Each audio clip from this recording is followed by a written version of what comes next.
jour 8 de nos aventures en Martinique.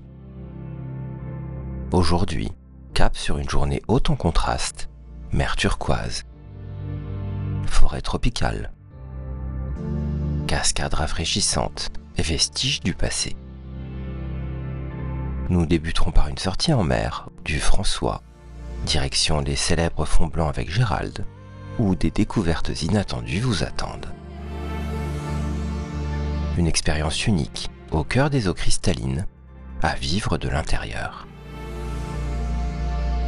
Nous prendrons ensuite de la hauteur au jardin de Balata, avant de poursuivre vers 2 cascades secrètes, véritables havres de fraîcheur. La route nous mènera aux Mornes Rouges, où, si la météo le permet, nous pourrons admirer la majestueuse montagne Pelée, souvent dissimulée par les nuages.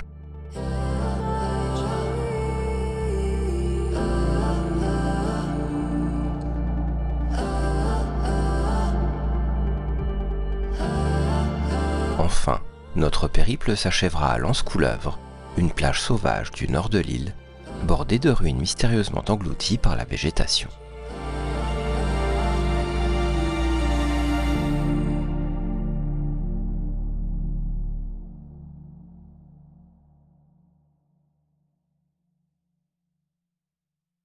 C'est à la marina du François que commence notre sortie en mer.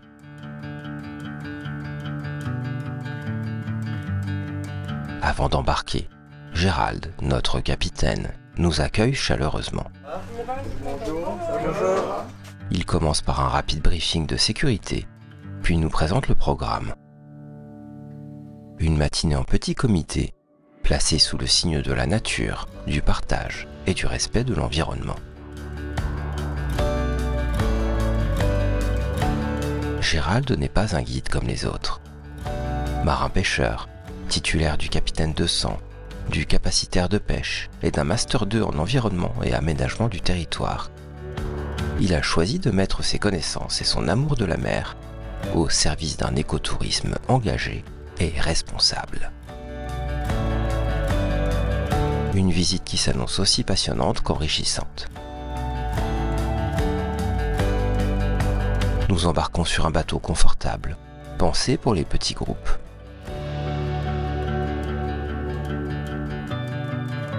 La navigation débute dans la baie du François.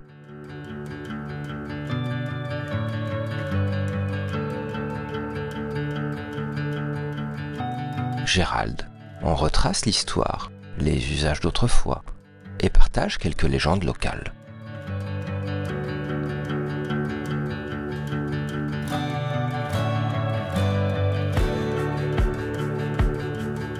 Nous faisons halte à la célèbre baignoire de Joséphine. Il nous montre une photo prise en haute saison, des dizaines de bateaux agglutinés, et nous explique comment le tourisme de masse a peu à peu détérioré ce site fragile. On est ici arrivé à la baignoire de Joséphine. Regardez ce que vous avez au fond de la baignoire. Regardez bien ce qu'il y a au fond. C'est de la roche, c'est du corail mort. Quand on va se baigner en fait ici, ça fait super mal aux pieds, c'est ultra désagréable. Voilà. En fait, on a détruit la baignoire de Joséphine. Trop de bateaux, trop d'encre de bateaux, le sable fin il est parti progressivement. Qu'est-ce qui est toujours retombé sur place? Les morceaux les plus lourds. Quand on est assis, en fait, on a plus de mal à voir, mais il y a une bande claire en fait là où sont les gens. Et c'est là qu'il y a encore réellement du sable. Tout le reste, c'est de la caillasse. Donc vous comparez par vous-même la baignoire de Joséphine avec l'endroit où moi je vous amène. C'est pour ça qu'il préfère aujourd'hui nous emmener ailleurs, dans un endroit plus paisible. Avec ses anecdotes et sa bonne humeur, Gérald met tout le monde à l'aise. L'ambiance devient rapidement détendue et conviviale. Il connaît la baie comme sa poche. Son bateau file à vive allure, d'un îlet à l'autre. Entre 2 accélérations, quelques pauses et des explications toujours passionnantes sur l'environnement qui nous entoure. Comme cette île par exemple, habitée par une seule personne. On a une maison en hauteur en fait par là-bas sur notre droite. Il y a le ponton en fait en bas avec le cocotier, il y a la rampe d'accès et il y a une maison en fait, au sommet. La maison qui est en fait là-haut, c'est une maison qui est occupée par une dame. Elle s'appelle Gloria. Elle vit là seule avec son chien. Et elle vit là-haut toute seule. Donc elle n'a pas de bateau en fait directement à elle. Elle a des amis en fait qui ont des bateaux. Dès qu'elle a besoin de quelque chose, voilà, on vient en fait la récupérer. On l'amène à la côte, elle fait ce qu'elle a à faire. Voilà, une fois qu'elle a fini, voilà, on la ramène en fait chez elle. Ça coûte à toujours être moins cher d'avoir son propre bateau. Nouvelle accélération vers l'un des îlets emblématiques de la baie, l'îlet Pelé. Là, Gérald nous glisse quelques anecdotes qui, selon lui, doivent rester à bord. Toujours soucieux de s'adresser à tout le monde, Gérald mène également la visite en anglais. Il présente alors les 8 îlets de la baie du François. So, Frigate Island, Long Island, and Pelé Island, this one. Puis il repasse en français pour détailler leur histoire. On a une pointe donc par là-bas à l'avant sur la droite. Avant rattaché à la pointe, donc là en fait l'îlet anonyme. Ensuite Oscar, Pelé, Long, Frégate, tout ça a été rattaché également en fait à la côte. Nous poursuivons ensuite vers une zone plus résidentielle de l'île. Alors maintenant, on va converger vers le quartier Capest, donc le quartier le plus riche de Martinique. Ici, les maisons sont élégantes, les jardins soignés.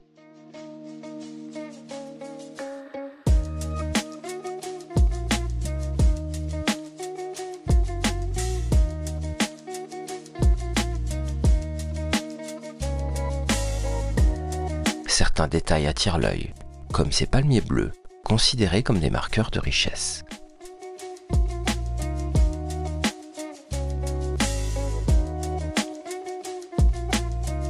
Nous quittons alors les zones habitées pour rejoindre le sud de la baie. Plus sauvage, plus calme, c'est ici que commence la vraie immersion. Tout en naviguant, il aborde aussi le sujet des sargasses, ces algues venues, semble-t-il, du Brésil, qui envahissent les côtes à certaines périodes. C'est-à-dire que là, concrètement, elles vont arriver au niveau des filets, elles vont arrêter de naviguer. Et dès qu'elles arrêtent de naviguer, elles commencent à mourir. Dès qu'elles commencent à mourir, elles commencent à couler. Elles passent sous les filets et elles se répandent au fond. L'avantage, c'est quoi? C'est qu'elles iront se décomposer directement en fait, dans l'eau et pas à l'air libre. Quand ça se décompose, elles dégagent un gaz qui est le H2S, l'urelle sulfurée, toxique, voire mortel. Mais le gaz sera émis en fait dans l'eau. Heureusement pour la vie marine, le gaz en fait, ne s'accumule pas en fait là où on est là. Il y a toujours un petit peu de courant. Il se dissipe un peu partout. Donc la concentration à un endroit reste très faible. Ça ne tue pas la vie marine, fort heureusement. S'il n'y a pas de courant, tout dans l'eau mourrait. Il y avait des bateaux tout à l'heure. Alors le bateau passe dans les sargasses. Sur le bras articulaire, en fait, il y a un tapis roulant. Ça charge en fait les algues en fait sur le tapis. Voilà. Elles sont déversées en fait dans le bateau, dans des grands sacs. On va laisser les algues mourir dans la barge. Une fois qu'elles sont bien mortes, un remorqueur vient la prendre et l'amène au large. Voilà. Et on l'ouvre.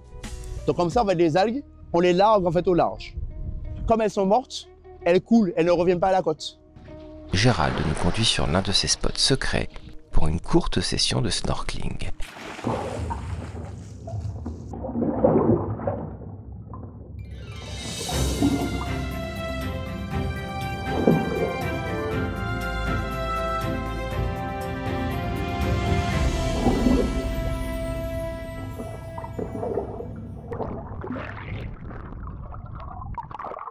De retour à bord, Gérald sort la glacière. Planteur, ponche coco, ponche passion, jus de goyave, jus tropical ou de l'eau.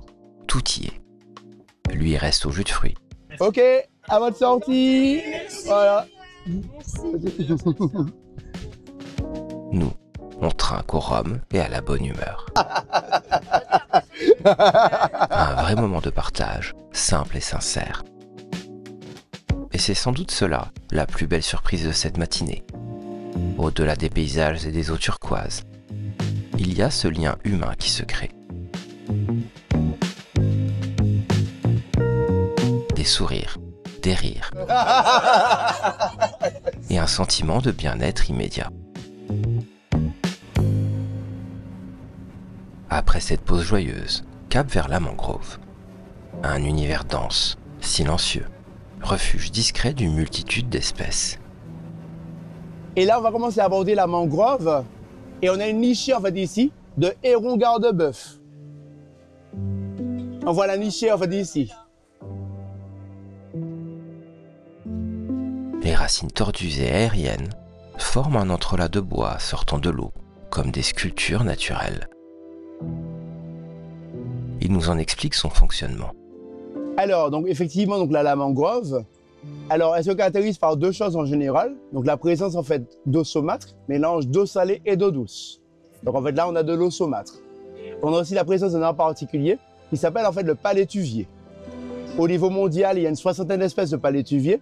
Sur la soixantaine de Martinique, il y en a une quinzaine. Donc quatre espèces principales, le palétuvier rouge, le palétuvier noir, le palétuvier gris et le palétuvier blanc. Tous ceux qu'on a ici en fait à côté de nous sont des palétuviers rouges. On les reconnaît par leurs grandes racines en forme d'échasse, comme il y a sur le côté. Et c'est toujours ceux qui sont le plus en front de mer, donc adaptés à avoir les racines en permanence dans l'eau. Ils confèrent ici à la mangrove différentes fonctions. Alors déjà, la fonction de nurserie. Donc pas mal d'espèces marines viennent se reproduire dans le secteur, notamment les poissons. Les femelles pondent ici au niveau des racines extérieures et les petits peuvent aussi aller se protéger dans l'enchevêtrement des racines qu'on a là. Les prédateurs sont trop gros, ils ne peuvent pas les suivre à l'intérieur. Autre fonction de la mangrove ici, la fonction de protection de la côte, notamment lors des cyclones et des tsunamis. Je prends l'exemple du tsunami qu'il y a eu en Indonésie en décembre 2004. Là, il y avait la mangrove, les vagues sont rentrées sur à peu près 200 mètres. Là, en fait, il n'y en avait pas. Elles sont rentrées sur à peu près 2 km, 10 fois plus loin. Ce qu'on a là, ça freine vraiment les vagues. La mangrove protège aussi en fait le corail. L'eau que vous avez ici, elle est trouble, elle est chargée en sédiments. Ces sédiments vont être charriés par les cours d'eau. Voilà. Alors, les racines que vous avez ici, elles vont agir comme un filtre, vont bloquer les sédiments à la côte. S'ils arrivaient au niveau du corail, ça tuerait le corail. Donc en général, pas de mangrove à la côte, pas de corail derrière. En fait, les deux sont liés. Mais le clou du spectacle, c'est le dernier arrêt. Un immense fond blanc à plusieurs kilomètres de la côte.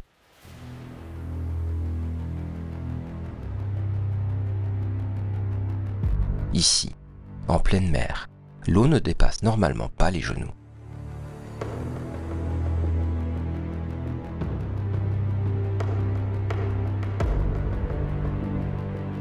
Et ce jour-là, chance inouïe, nous marchons directement sur le sable sans une goutte d'eau autour de nous.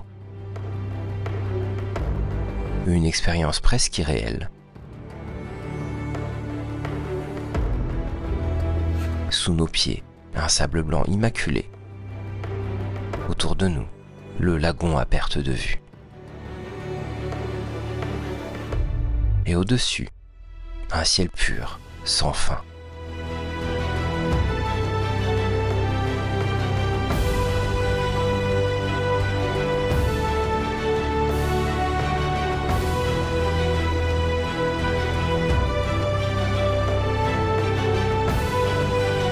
Après ce moment de pure déconnexion, nous reprenons la direction de la marina. Le soleil tape un peu plus fort, les visages sont encore baignés de sourires. Et nous repartons, l'esprit léger, les yeux remplis de bleu, avec le sentiment d'avoir partagé bien plus qu'une simple balade en mer.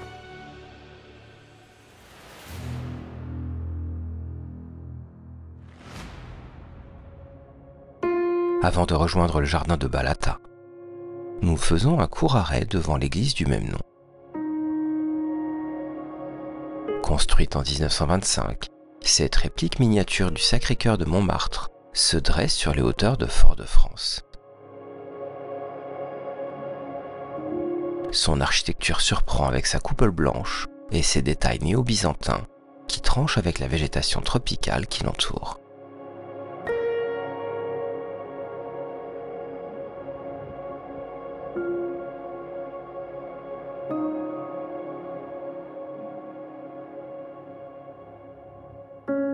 Posée là, comme un mirage, elle domine la baie et rappelle l'influence encore très présente de la culture française sur l'île.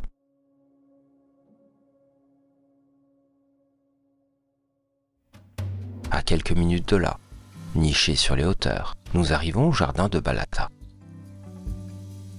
Créé en 1982 par Jean-Philippe Toz, horticulteur et paysagiste martiniquais, ce jardin botanique est bien plus qu'un simple lieu de promenade.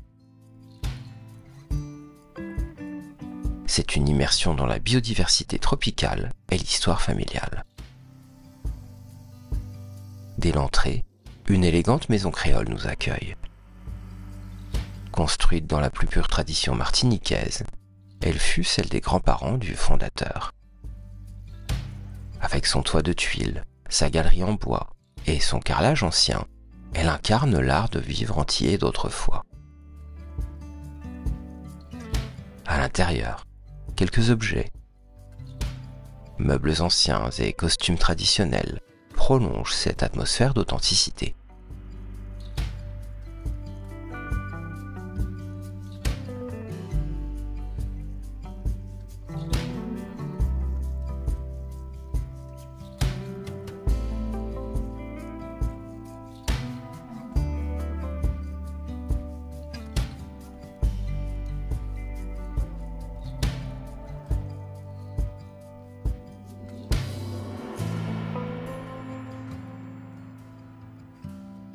Juste derrière, un balai de colibris attire le regard. Ils virevoltent autour de vases remplis de sirop, posés là pour les attirer. Leurs couleurs iridescentes, leurs battements d'ailes rapides et leur vol stationnaire fascinent. Un moment suspendu que beaucoup essaient de capturer en photo, souvent sans réussir à suivre leur vitesse.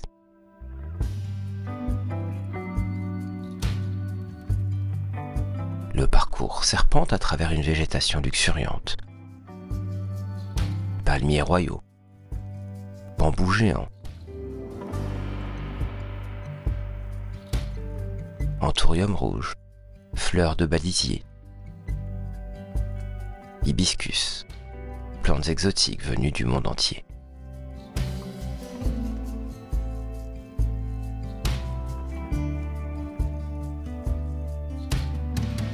Ici, tout semble pousser avec exubérance.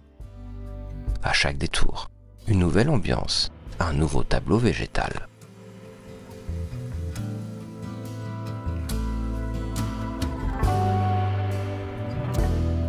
Parfois, une clairière ensoleillée.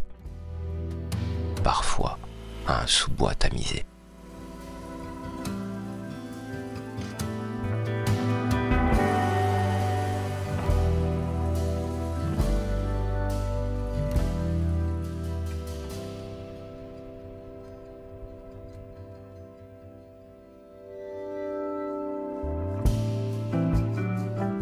Et au loin, toujours cette vue incroyable sur les montagnes verdoyantes qui plongent vers la mer. Plus loin, on découvre une mare avec des lotus et des tilapias que les enfants aiment nourrir.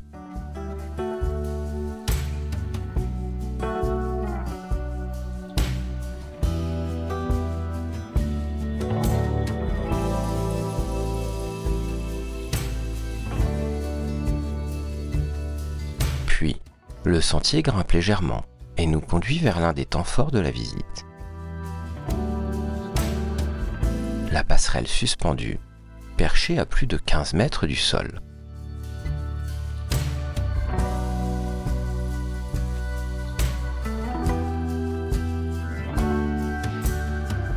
D'en haut, la canopée dévoile une autre perspective, un océan de verre à perte de vue, rythmé par le chant discret des oiseaux tropicaux.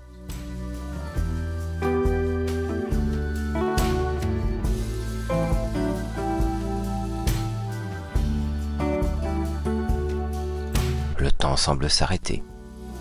Un lieu paisible, soigneusement entretenu, qui témoigne du lien fort entre les Martiniquais et leur environnement naturel.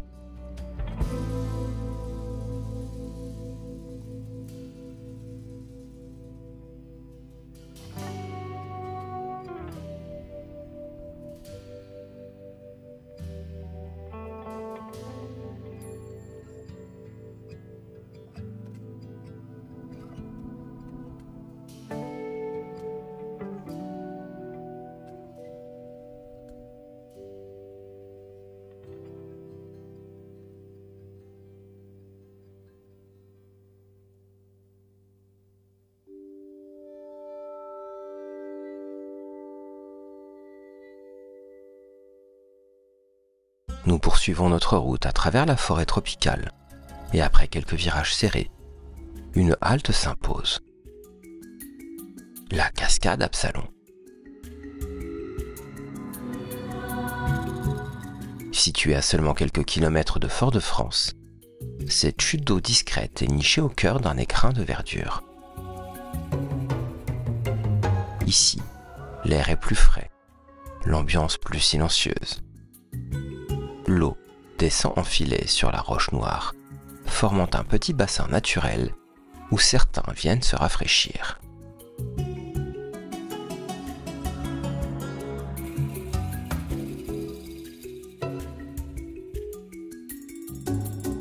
Juste à côté, on aperçoit les vestiges de l'ancienne station thermale d'Absalon, aujourd'hui à l'abandon.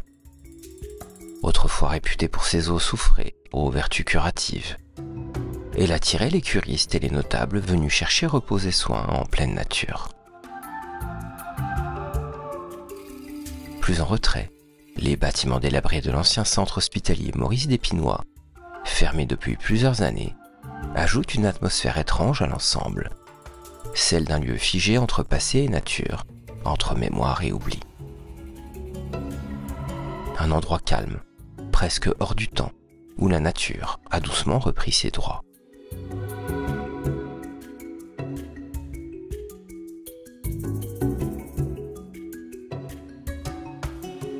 Nous reprenons la route en direction du nord pour rejoindre l'une des cascades les plus connues de l'île, le Saut du Gendarme.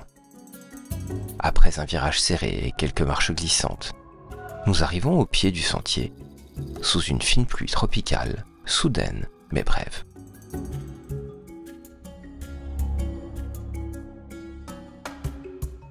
Heureusement, elle ne dure que quelques minutes, juste le temps de sortir une capuche ou de sourire à la météo capricieuse de la montagne.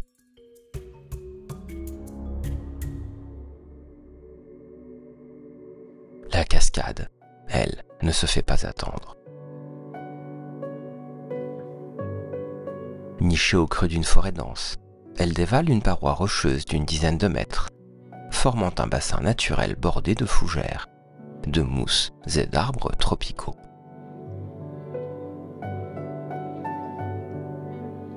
Le bruit de l'eau couvre tout, et l'air ici est plus frais, presque saturé d'humidité.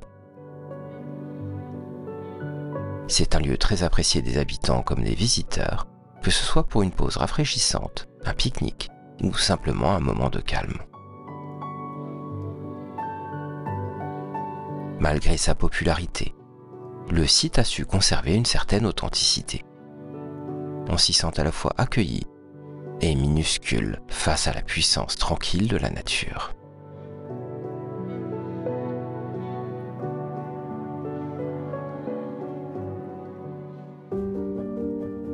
Nous reprenons la route, cette fois vers les hauteurs du nord. Le paysage change peu à peu, les arbres se resserrent et la température baisse légèrement. Nous arrivons au Morne Rouge, la commune la plus élevée de Martinique et aussi l'une des plus humides.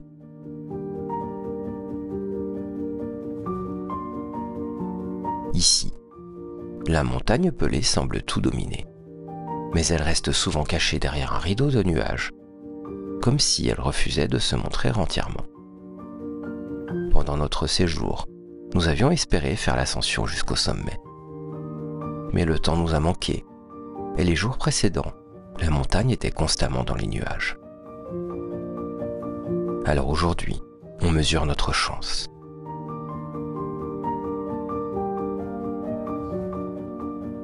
Le ciel est dégagé, et face à nous se dresse la majestueuse montagne pelée. Calme, imposante, intacte. Impossible de ne pas penser à son histoire, à l'éruption de 1902 qui détruisit Saint-Pierre. Un drame que nous racontons plus en détail dans notre épisode numéro 3, à la force de la nature et à la façon dont les habitants vivent encore aujourd'hui à ses pieds, entre respect et quotidien.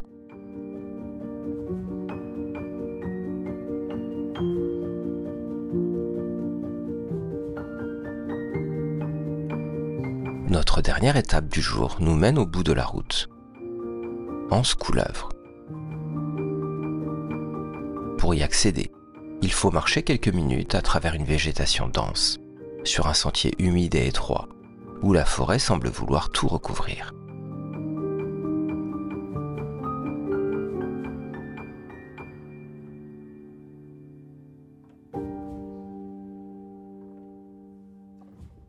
En chemin, on découvre les ruines d'une ancienne habitation sucrière, aujourd'hui envahie par la végétation tropicale.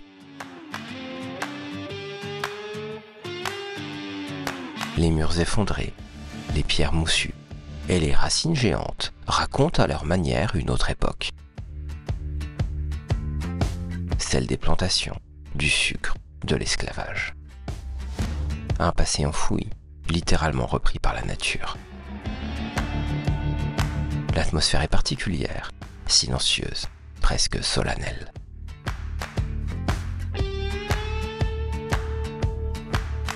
Et puis, après les derniers arbres, la récompense. La plage de Lance-Couleuvre. Sauvage, isolée, intacte.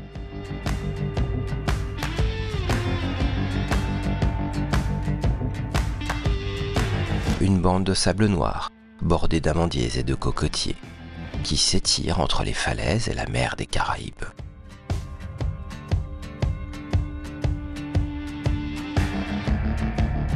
Ici, aucun bâtiment, aucun bruit. Juste le ressac des vagues, les cris lointains des oiseaux, et cette impression d'être arrivé au bout du monde.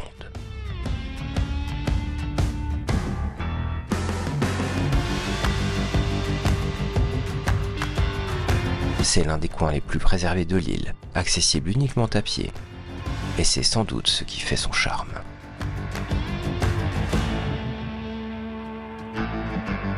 On s'y sent seul, presque privilégié.